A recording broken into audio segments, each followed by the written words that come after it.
G'day and welcome to the Off-Chain Podcast. Don here with you. Our guest today is Nkiru Uwaje, COO and co-founder of Mansa Finance, which brings global payments on-chain. For the past decade, she's worked across the technology, finance services and fintech sectors, successfully leading growth programs at multi-billion-dollar market incumbents and pioneering startups. We're really excited to talk to Nkiru about Mansa, their mission and how they're changing global payments for the better. Let's dive in.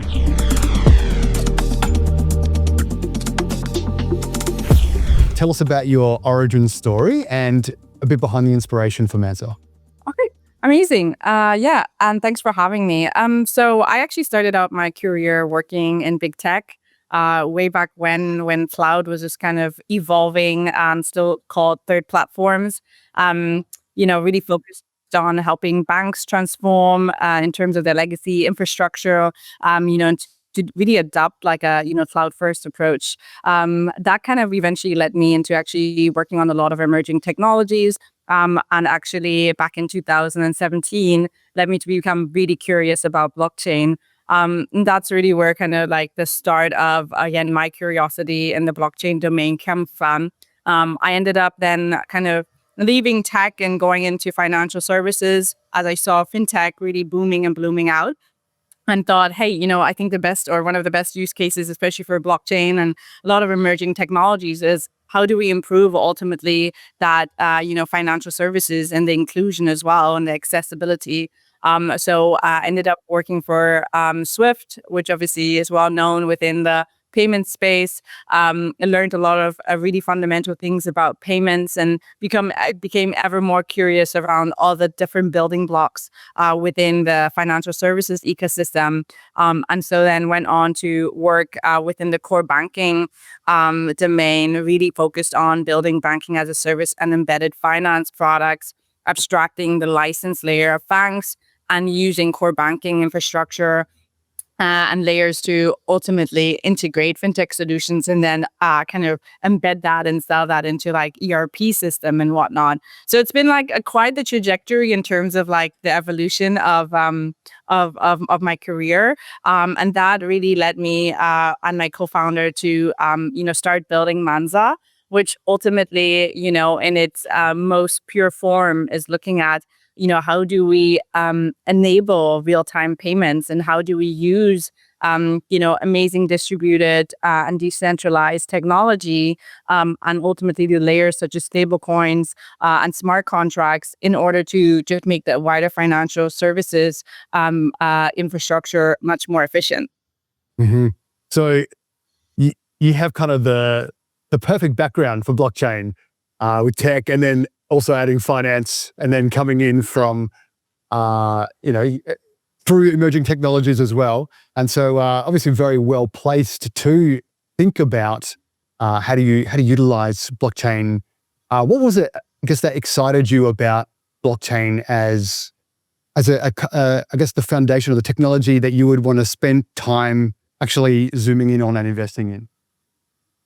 Yeah, great question. I think, in the very early days, I was very curious about the fact that you could do two things. One is that you could put something onto the blockchain and that you could actually find ways to basically have end-to-end transparency or visibility on it, even if it's part anonymized or abstracted, but the actual asset itself or the de facto token or so is traceable, right? Which again, for all things, within any type of value chain, I found very interesting to think about all the possibilities as to how do we really understand like our value chains and also how do we make that more transparent. And then twofold, I was very intrigued by smart contracts. I thought, what an interesting way to basically automate quite a lot of, I guess, actually laws and regulation or like stipulations that normally just exist in paper format and then need to kind of be manually orchestrated. How could you do that basically with smart contracts and ultimately like program logic? I think back then stablecoins weren't really like highly like, in adoption at all and hadn't really been at all even like properly discussed.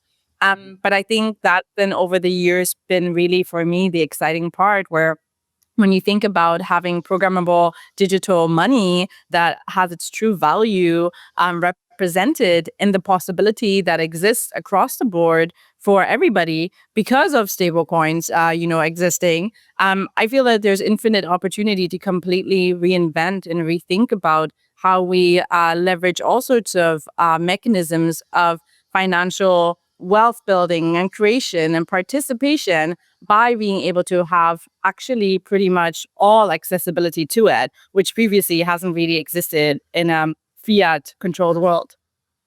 Yeah, man, that's been one of the kind of the promises of blockchain or crypto for maybe since, maybe since 2008, but certainly since like 2015, 16. That's kind of, hasn't really, I guess, I don't know, with the things that you are doing now, obviously it's finding that traction, but it's taken a long time to go from the promise of, we're actually going to be seeing exactly what you're talking about to now actually seeing it happen. How is Mansa providing that global payment solution? In what kind of ways are you utilizing blockchain as a technology, but then also smart contracts like you were talking about before and stablecoins? Yeah, it's a great question. And, we started really our initial kind of like discovery around things when we questioned, why is moving money today so slow? What are the underlying challenges and what ultimately is also making it so costly in specifically emerging markets? And of course, my background coming from Swift, I knew kind of part of that answer. It's because if you look at payments infrastructures that were built back in the 70s, they haven't really kind of evolved in terms of really thinking through how to really leverage the new infrastructure and technologies that are in market in order to say, how do we completely kind of re-architect this, right? And so much of the, let's say international network relies heavily still to date on pretty outdated infrastructure and logic, right? Um, and so I think how we started to look at Mansa is, well, if one of the biggest issues is actually that international payment system that's heavily reliant on that corresponding banking network, and the fintechs over the last decade have basically emulated the sense of real-time payments by using pre-funded fiat accounts to do internal accounting, then with stablecoins, you then have the opportunity to suddenly move value, especially USD value, in real time. However, the accounting issue doesn't really go away because you have to kind of have capital in order to do a transaction, right? Mm-hmm. And so Mans actually provides that liquidity on chain so that we can not only do T+0 or something, but T+ now, so that we can instantly at all times, have an on payment system, especially in markets that are either cross-border or where, US dollar constraints are extremely high for traditional systems. Right. So some people look at blockchain and they go, okay, here we have something that's operating okay, or it's old technology in TradFi or an old way of doing things, Web 2, for example.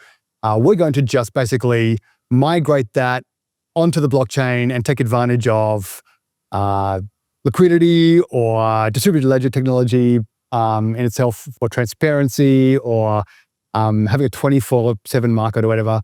But what I'm hearing you say is you aren't just kind of migrating Swift onto the blockchain, actually building a better way of doing what has been done in the past. Obviously, you've had the experience of working with Swift and global payments in the past. What other kinds of things were you thinking or helped you to form the way that you were going to actually develop the new way? Is this a thing that, did you see blockchain and think, okay, we could build something better on blockchain? Or did you think we need a better system? Blockchain is the best technology to do that? Yeah, I think the key thing is my co-founder and I are both actually, coming from our origin backgrounds from emerging markets. So I think for us, it's always been we've always had us in kind of the origin countries we come from, kind of with lack of accessibility to certain kind of levels of financial services or ease of payments. And so I think we started really the journey thinking about how do we solve this problem? Because it affects us and we care about it. And also it affects everybody within like kind of that wider emerging markets community. And it is causing a lot of constraints, right? So I think we really thought about like, what's the why, and also like, the target users, within that ecosystem, and then work backward from that problem into the solution, right? Because there could have been many different like levels of solutions, and I wouldn't say like this is the end of all solutions, but I think it's a starting point to really start to, I think, bring more payments on chain, and then from there build an on-chain payments ecosystem that's leveraging, different blockchains, that's able to use smart contracts, right, in order to automate and streamline things, and to create end-to-end value and transparency within a financial services ecosystem that it then, in de facto, helps drive participation and hopefully also democratizes a lot of financial services participation globally.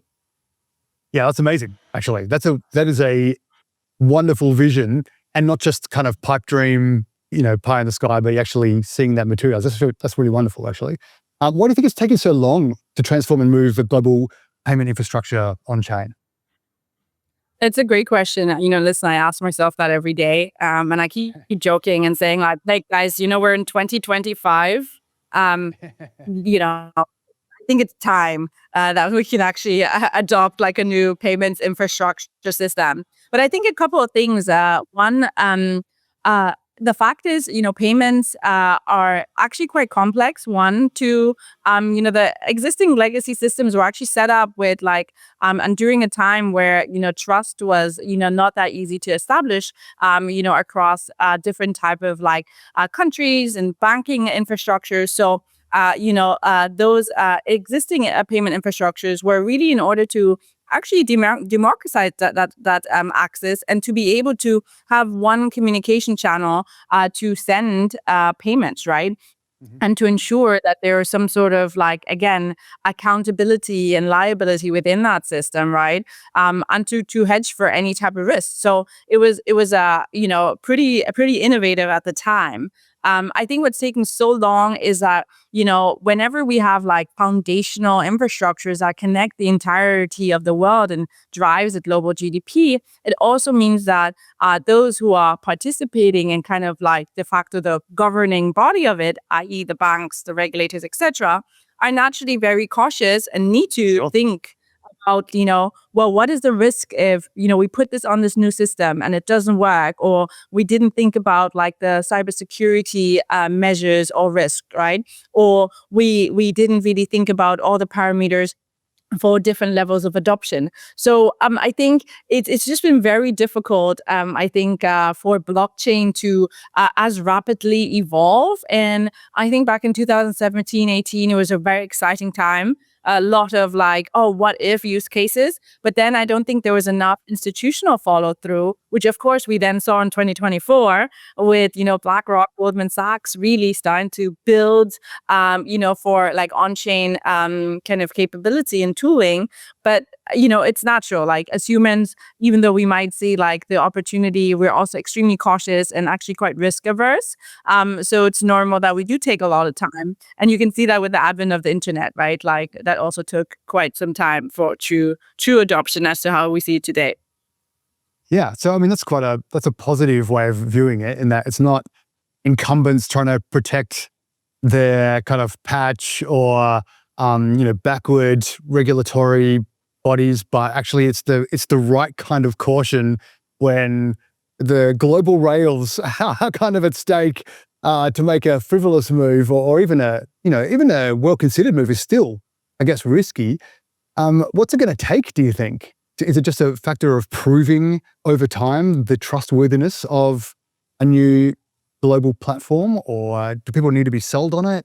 How do you think that's going to actually happen?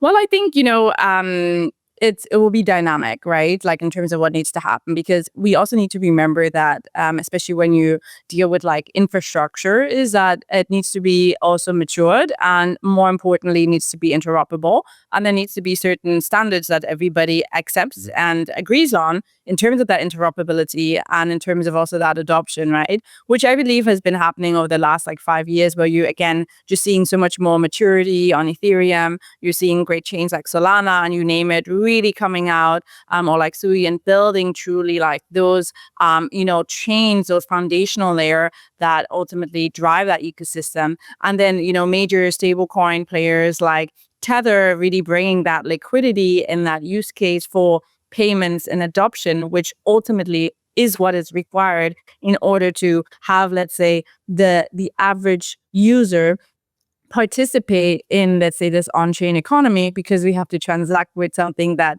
I think holds, first of all, its value, and also isn't volatile, i.e., like crypto or meme coins or so. Yeah. I think that's like one. But two, the other thing is, of course, there's wider like institutional adoption that needs to take place. I believe also that we need to build still with the experience of what users actually are looking for and what they're used to, because, we are a generation of like Web 2 adopters, and if we suddenly become very degen, and, suddenly open like a MetaMask or whatever, and you've never seen or interacted with something like that, it can be for somebody from certain age groups extremely terrifying. Right. And not everybody wants to become a crypto warrior and learn everything and anything about crypto and the wider crypto world. So I think the building needs to also come from a level that is, again, like applicable across the board for target users. And then I think lastly, of course, not to forget, like we do need regulators to just be more proactive, and to kind of like get a little bit more like at pace with some of like the thought process. Because we do have a market cap, in circulation of $250 billion in stablecoins.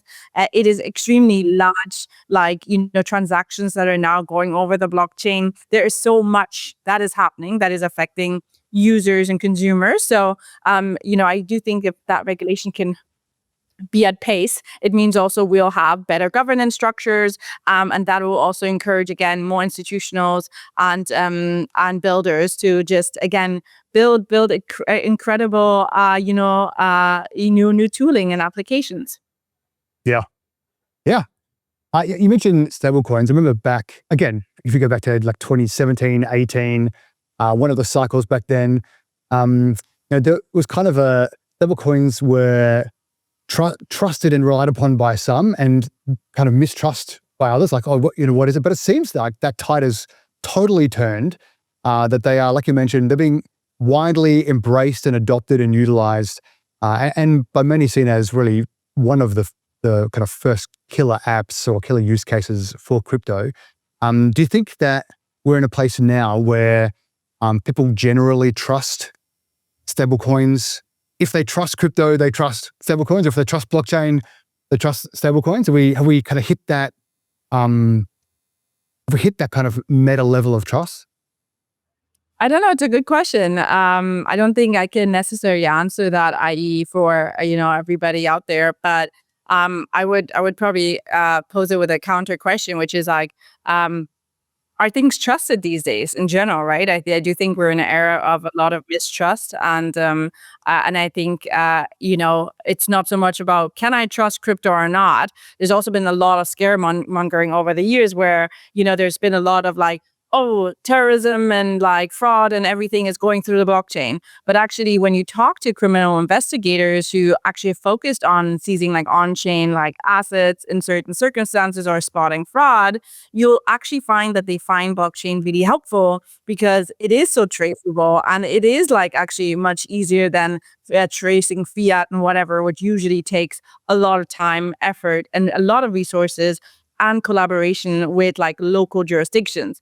Instead, you're seeing that, driving, much more visibility But then oftentimes, if users who are not engaged on the blockchain are using stable coins or so, or crypto, are only reading this like bad news, they believe that this is not a system I can trust, right? So I think there still needs to be wider education as to like really folks understanding it. But then again, it's like, I keep on saying like people put their data on the cloud every day. Like how much do they know about cloud infrastructure or security? Probably very little. So Yeah. I think the question always should fall back into like, the regulatory bodies and the governance providers to say, what does good look like? How do we build for certain standards and governance? And how do we make sure, again, that these are also enforced, but also that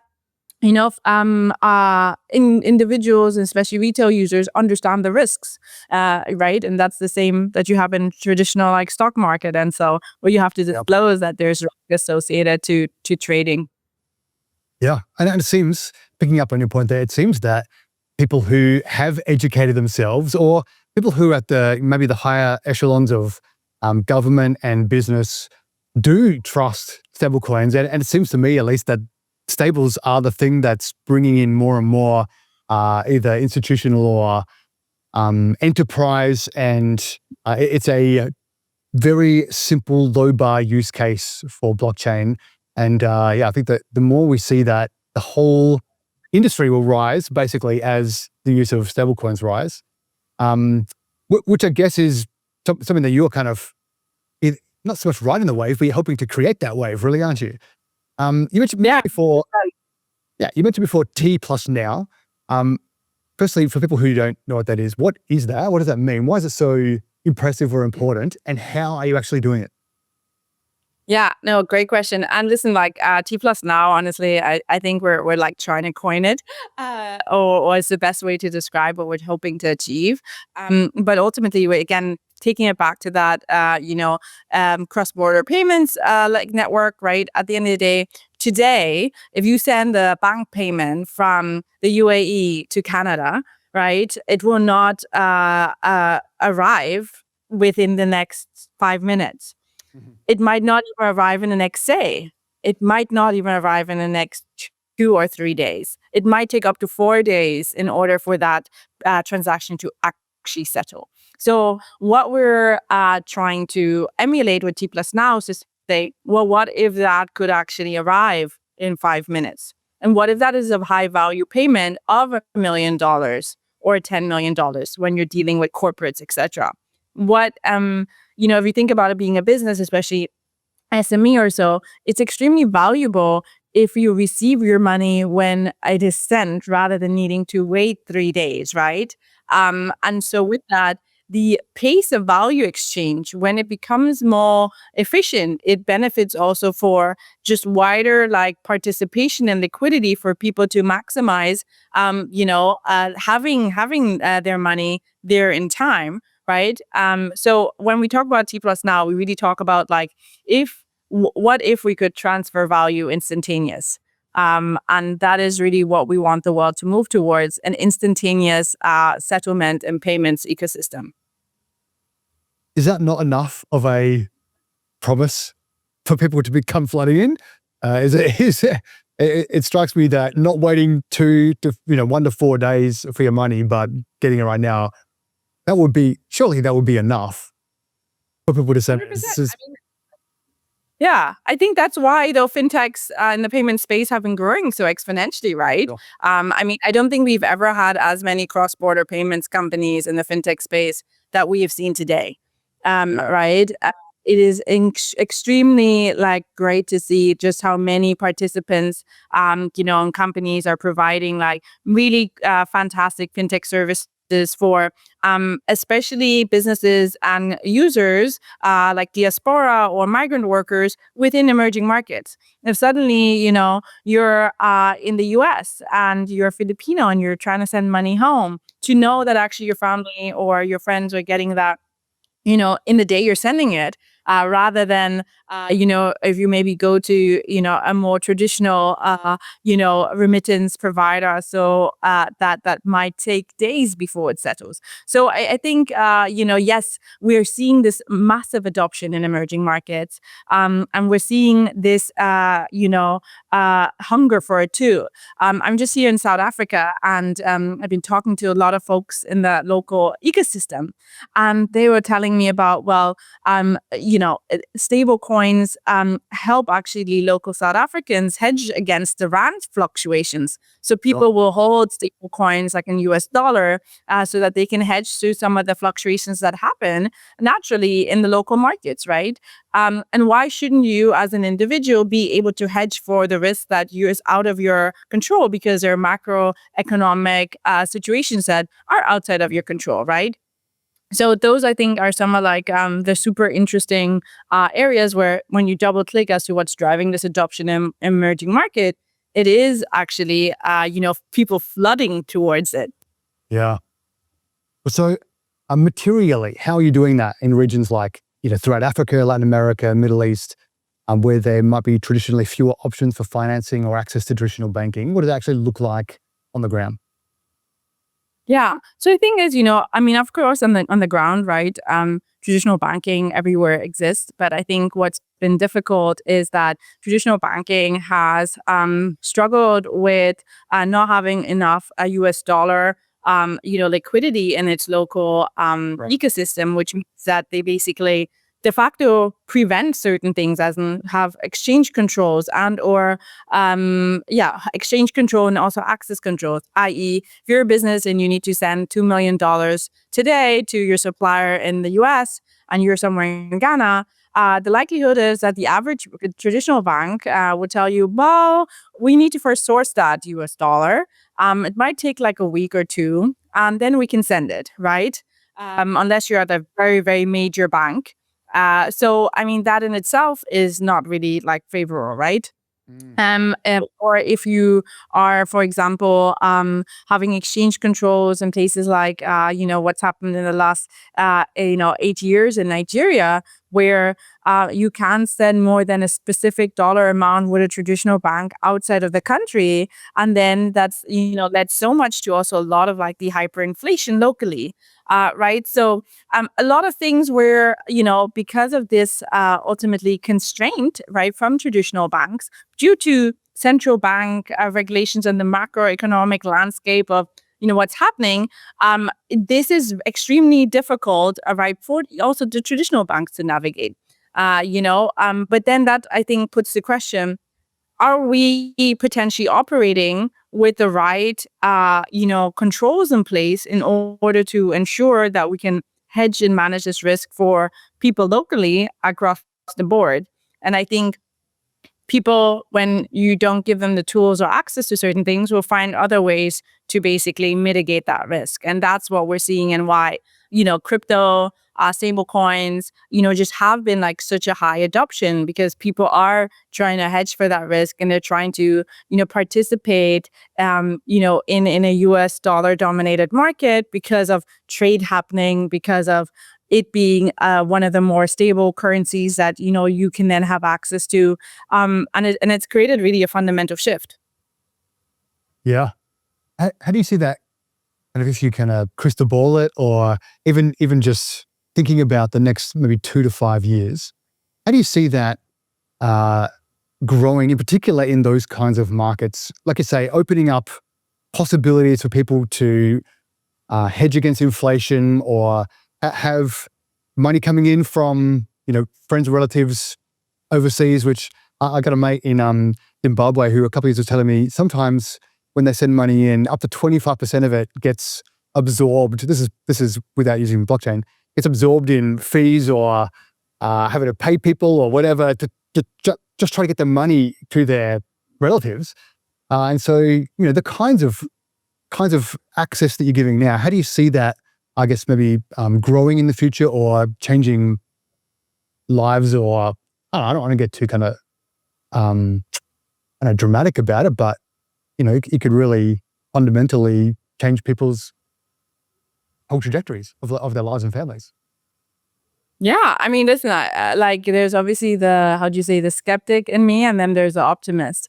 And the optimistic side is, in like a couple of years, I believe there's going to be an incredible new way that fintech is leading the way by providing like absolutely seamless payments at a very fractional sense of the cost. That can be Tplus now. That's transferring value real time, that's enabling you to go out of, any type of, currency quite seamlessly, because there's certainly localized stable coins. And so maybe the, individuals or the businesses can also, again, trade and hedge for certain risks a little bit more dynamically.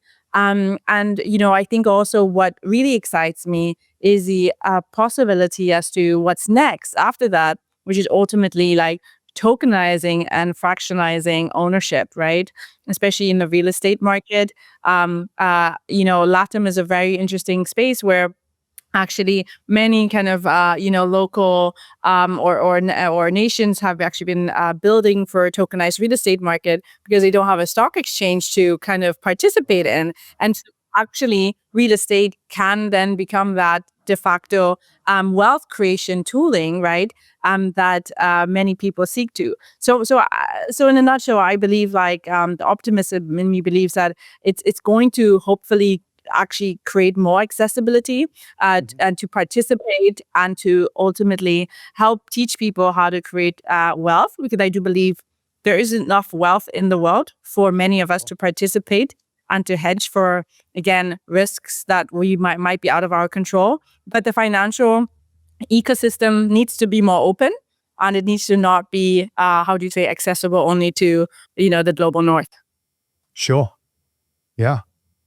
Well, so how does you mentioned, the optimist in you sees that vision of the future and is working towards building it. How does the optimist in you handle the realist or pessimist in you in overcoming some of the, I guess, barriers to seeing that future materialize or realize? Yeah, I mean, I think the realist in me thinks, and worries that, there might be a lift and shift in, certain thought process and regulation regarding like exchange controls and whatnot into the stablecoin ecosystem, and also that there might be some over regulation in terms of certain assets. However, I think there's practical ways to overcome it by actively participating in these conversations, by, again, building with regulators, by engaging with the wider ecosystem, by, showcasing that emerging technologies can be there for extremely mature use cases, and that it is there to enhance and how we do things as humans, rather than to be something that should be a scaremongering or a risk that we are exposed to. So I think it's about like just actively participating within these discussions and helping form basically what's to come in the future. Yeah, I mean that's a mammoth task. Is that a thing that you personally or your team is actively involved in, like going and talking with regulators, or is that something that there's somebody in the industry who's kind of doing that on behalf of the industry that you're connected in with? How's that process happening, or is that a process that needs to happen? Well, I think it's a combination, right? I think the wider fintech ecosystem has been actively driving and participating for the last decade within these conversations with regulators, and giving mind share in terms of how to adopt these new technologies and do that with still having the regulation and governance and security at top of mind, right?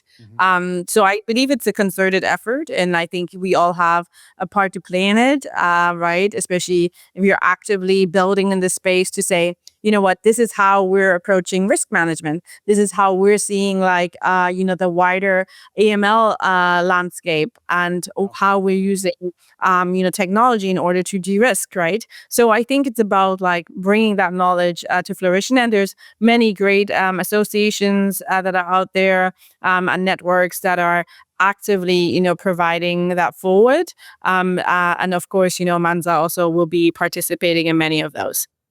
Yeah. Well, if we could zoom in on Mansa for a second, what are you most excited about either building or launching in 2025?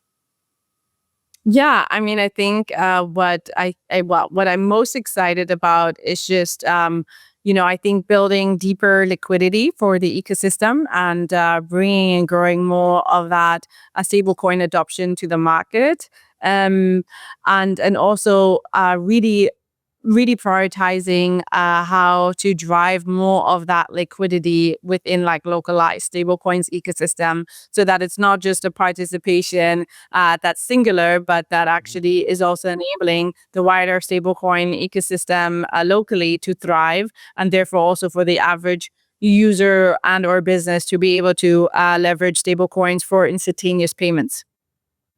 So is that something that it's just a matter of time and you're already on the path and doing it? Are there hurdles to get there, or is it a kind of the vision's set, the people are on board, you just need to go and actually make it happen?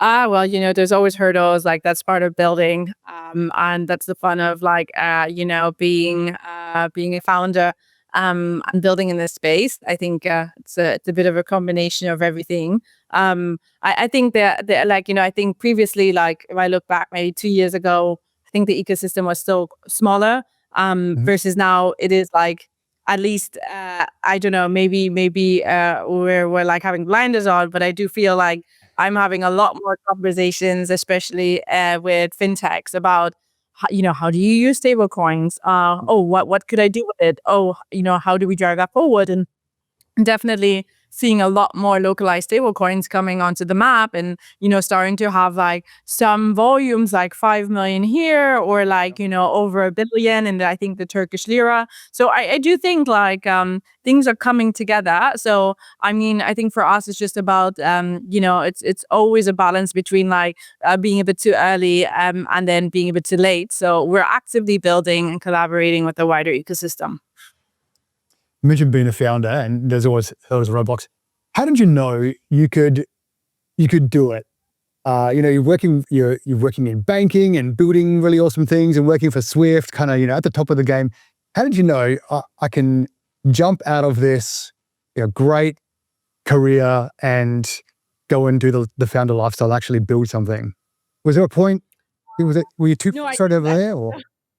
I didn't know, and I want to tell you, I think I would say like probably like at least 50% of founders will tell you that if they're really honest, that they didn't know that they could do it, and it might have just been like this internal like push and pull that was like, oh, I just have to at least try. I think for me personally, it was just I was always very curious about building from scratch, emerging technologies, and I found that as exciting and important the foundational knowledges of very mature organizations are, is that also there's a lot of constraints when it comes to Mhm. truly building innovative new ways and thinking exponentially that simply cannot coexist sometimes with established ecosystems. You have to kind of like leave like you have to unlearn what you've learned, right? And you have to kind of leave that entire existence to just be like, if you were building payments today, there's no way you would have started where we started 30 years ago. Sure. You would have not with the technology and with the capabilities, right? So if you had a magic wand, how do you build that, right?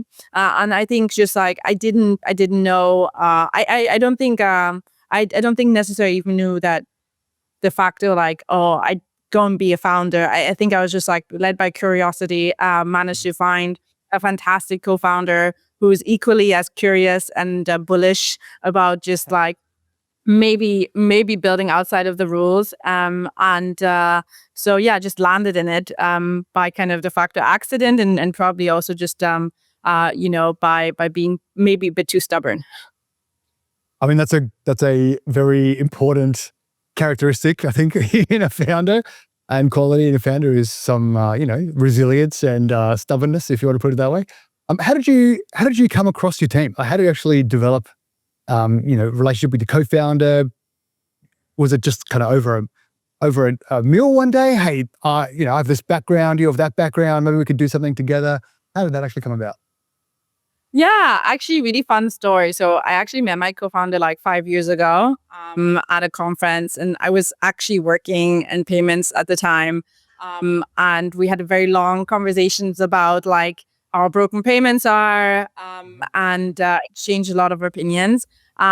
He was still working in the P space, and I was in the payment space. But we always kind of like kept in touch, always looking for ways to kind of work on something or like, like exchange like just some ideas.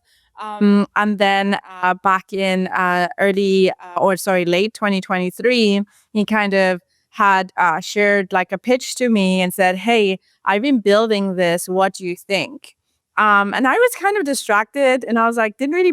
Oh, I paid attention, but I was like, I don't know whether it's a pitch, but I don't know what you're building. But like, happy to like maybe chat, like, when this is a little bit more like, I don't know, just like, or I can grasp it. And then like a month later, he'd circle back, like, really need to discuss this. Like, I think there's a lot of synergy with your background and mine. And like, we should like, definitely like, get going on this. And so then I started looking at it. I'm like, oh, wow, this is super interesting. And he'd already done like so much of like, kind of like, again, the market validation and was already, really starting on the fundraising journey. And I was like, this is amazing. I love it. Would love to just like, see what happens. Let me come on board. And kind of just like, kind of went on a whim because we really work very well together and like, very, very also like now good friends. So yeah, and that's how it kind of started. And, I would say like really lucky because, to find like a co-founder, like you really are like on the same page with, and like you work really well together also means that you can bring that same energy to like maybe convincing people of the madness to like join in the team. So I think just over the last like especially like 8 to 12 months, we've really just been like obviously kind of bootstrapping and then raising our round. And it's really hard before you actually have money in the bank to actually convince anybody to join something that maybe doesn't even have an MVP yet. But we got really lucky with our team. Everybody absolutely believes in what we're building and is absolutely just lovely and, all very collaborative. And, we're very lucky in that because I think this space is pretty hard. So when you have a team that really believes in what they're building and are willing to go the extra mile, that is really humbling. Yeah, that's awesome. Have you learnt, or obviously you've learnt, what have you learned as a founder that might help some of our listeners and viewers who are founders or aspire to, start something and new endeavor at some stage in the future? What have you learned that either surprised you or challenged you or, that made you change your mind about something along your founder journey so far? Yeah, I would say a couple of things. One, I would say that be very clear about your why. I think a lot of like, I think over the last like years, there's been a lot of like founder hype and like putting founders on pedestals. And that's not to say that, there aren't like a lot of great founders or like, I'm just saying that like, that not to be clouded by like what you might see or just read, because everybody has their own story. And yes, right now it might seem like shining successful, but behind every great like news article you're reading or big raise you're reading or exit has been a lot of grinding, a lot of sacrifice on personal lifestyle, on potential financial gain in the short term, or predictable income. There's been a lot of mental health challenges for many founders, and it's not that rosy. So if you're only driven by like just the let's say the de facto clout of becoming a founder rather than, hey, I'm really trying to solve for a problem, or you know what, I just love building and I want to change the way we do things because I don't believe that we're doing it the best way. I think the why is really important. And I would really say to anybody who's, planning or thinking about becoming a founder, be honest about your why, because you can get miserable real quickly if you're not absolutely passionate and love what you're doing and who you're doing it with. And I think the second piece is also like to know that you don't need to know it all. And it's actually better to not know it all. And people respect it when you can be honest that you don't know it all. And then find people that know whatever you don't know, so that you're plugging the gaps in your knowledge and in how you're building. And then just be humble. We're just all humans. We're all just trying to figure it out. And so I think just those would be kind of my key points. So a focus on what you're trying to do and a humility as you go about doing it. That's great advice. Do you have any particularly contrarian views, or where most people think one way, but you're convinced another, or everyone's, swimming this way, but you're swimming that way? Nothing I can particularly think of, but then again, I don't necessarily think I have the most mainstream views on most things. So just in general. So just in general, I probably swim a little bit against the stream, but nothing in particularly. I do think, I don't know if it's contrarian, but I do think something we all need to take more serious and really think about is that we are in an extremely precarious time, and maybe the world always is, but we all hold accountability to making the world a place that we can continue living on, and also that we're all happy to participate in. And so I think to really take it serious, that how do we take some of the systemic issues that have arisen over the last couple of years and help each other, right? Mm-hmm. Help the ecosystem do more, for the local ecosystem we operate in, instead of just focusing on ourselves. So yeah, that's not very. I don't know if it's contrarian, but I feel like sometimes people are currently more obsessed about the individual rather than the community. Yeah, it's certainly something we need to be reminded of, because it's very easy to lose focus on that for sure. If someone wants to be not just to find out more about Mansa, but to actually participate in what you're doing, or wants to find out more about how they can be a part of the ecosystem there, how can they find out more? Yeah, I mean, we are always really engaged in our socials, so people should just reach out. Our team is very friendly. If you have any questions or there's anything that you want to collaborate on, we're always open to connect. And else, hopefully we're going to also be publishing more articles and more reports soon on the stablecoin ecosystem. But yeah, I mean, I think we love to talk to everybody within the ecosystem. So always happy to have people connect over our LinkedIn, or to me directly, or to my co-founders. So yeah, we're pretty open there. Yeah. Well, someone wants to hear more from you online, where can they find you? Well, you can go on our website and type in www.mansafinance.co. Or you can also find us on LinkedIn under Mansa or Capital. And then also on Twitter, Mansa_FI. So those are all the social channels, but probably easiest to just go on our websites and then click through. Very good. It has been a real pleasure to have you on the show today. Really inspiring vision for the future. And I think you have the resilience, like you said, and the team to make it happen. So I'm pumped to see what's going to come about for the rest of this year into the future. Thank you so much. It's honestly been such a pleasure, and really appreciate you guys giving us, this opportunity to chat. Thank you for joining us today. We hope you enjoyed this episode of Offchain. We love bringing you great guests like Nkiru, and we hope we've inspired you to learn more about Web3, about technology, about the future, and how you might be a part of building it.